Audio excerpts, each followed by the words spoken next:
જય શ્રી કૃષ્ણ વૈષ્ણવ। તો આજે ચાલો એક ખૂબ જ સુંદર અને રસપ્રદ મુષ્ટિય માર્ગીય પરંપરા વિશે વાત કરીએ।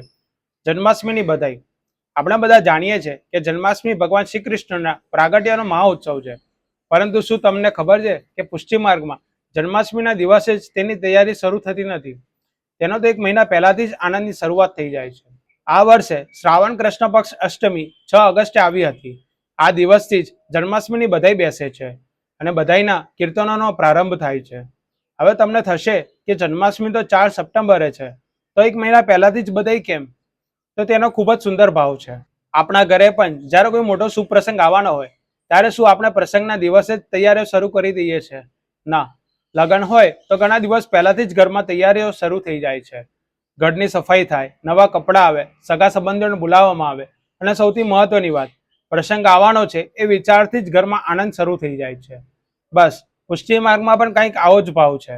આપણા લાલજીનો જન્મદિવસ એટલે જન્માષ્ટમી, અને જ્યારે આપણા ઘરમાં પણ આપણા જ બાળકનો જન્મ થવાનો હોય ત્યારે આપણને કેટલો આનંદ થાય। તો પછી જ્યારે સ્વયં આપણા ઠાકોરજી પધારવાના હોય ત્યારે એ આનંદ માત્ર એક દિવસનો જ કેવી રીતના હોઈ શકે? એટલે જન્માષ્ટમીના એક મહિના પહેલાથી જ આપણે જાણે કહી રહ્યા છે, લાલજી હવે પધારવાના છે, અને આ આવનારા આનંદની ખુશીઓમાં જે ઉત્સવ મનાવવામાં આવે છે તેને કહેવાય છે બધાઈ। હવે આ એક મહિનાની બધાઈમાં પણ ખૂબ સુંદર ભાવ છે। પ્રથમ 15 દિવસ શ્રી યશોદાજીના ભાવથી બધાઈ કરવામાં આવે છે અને આગળના 15 દિવસ શ્રી રોહિણીજીના ભાવથી બધાઈ કરવામાં આવે છે। એટલે જાણે નંદ ભવનમાં આનંદનું વાતાવરણ બની ગયું છે। પુષ્ટિ માર્ગમાં માત્ર ઉત્સવ ઉજવવાનો નથી, ઉત્સવના આગમનનો પણ આનંદ લેવાનો છે। આપણા પુષ્ટિ માર્ગમાં દરેક ઉત્સવમાં રાગ, ભોગ અને શૃંગાર દ્વારા પ્રભુની સેવા કરવામાં આવે છે। ઉત્સવ આવે પછી આનંદ કરવો એ સામાન્ય વાત છે, પરંતુ આપણા પુષ્ટિ માર્ગમાં આપણને શીખવે છે કે ઉત્સવ આવવાનો છે એ વાતનો પણ આનંદ માણો।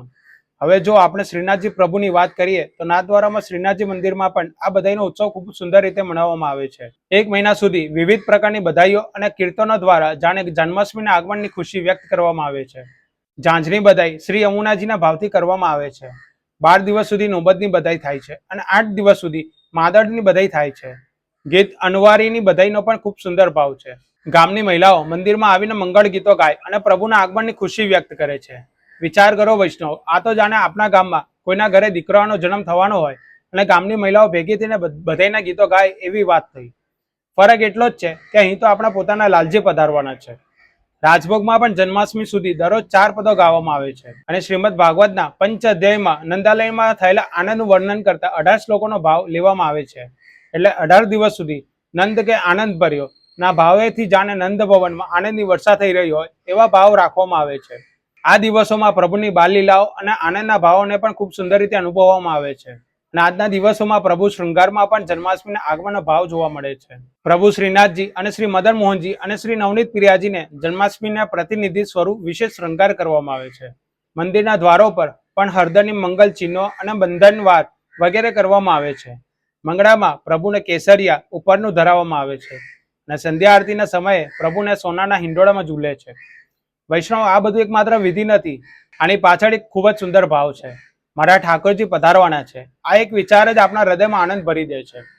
જેમ માતા પોતાના બાળકના જન્મ પહેલા જ તેના માટે કપડાં તૈયાર કરે છે, તેના માટે નાનું પારણું તૈયાર કરે છે, ઘરમાં બધાને કહે છે કે આપનું બાળક આવવાનું છે, એ જ રીતે પુષ્ટિ માર્ગમાં આપણને પણ જન્માષ્ટમી પહેલાથી જ આપણા લાલજીના આગમનની ખુશીઓ મનાવીએ છીએ। એટલે વૈષ્ણવ, આ બધાઈ આપણને માત્ર ગીત ગાવાનું શીખવતી નથી, આપણને એક ખૂબ જ સુંદર ભાવ શીખવે છે। પ્રભુના ઉત્સવની રાહ જોવી પણ એક સેવા છે।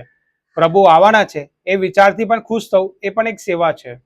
પ્રભુના આગમનની તૈયારી કરવી એ પણ એક સેવા છે, અને સૌથી મોટી વાત, પ્રભુ આપણા ઘરે પધારવાના છે એ એવો ભાવ હૃદયમાં રાખવો એ જ પુષ્ટિ માર્ગની સુંદરતા છે। આથી જન્માષ્ટમીના દિવસે જ નહીં, પરંતુ આજથી આપણા મનમાં એક જ ભાવ રાખીએ, મારા લાલજી પધારવાના છે, અને જ્યારે આ ભાવ હૃદયમાં આવશે ને વૈષ્ણવ, ત્યારે જન્માષ્ટમી માત્ર કેલેન્ડરની એક તારીખ નહીં રહે, જન્માષ્ટમી તો આપણા હૃદયનો ઉત્સવ બની જશે। જય શ્રી કૃષ્ણ વૈષ્ણવ।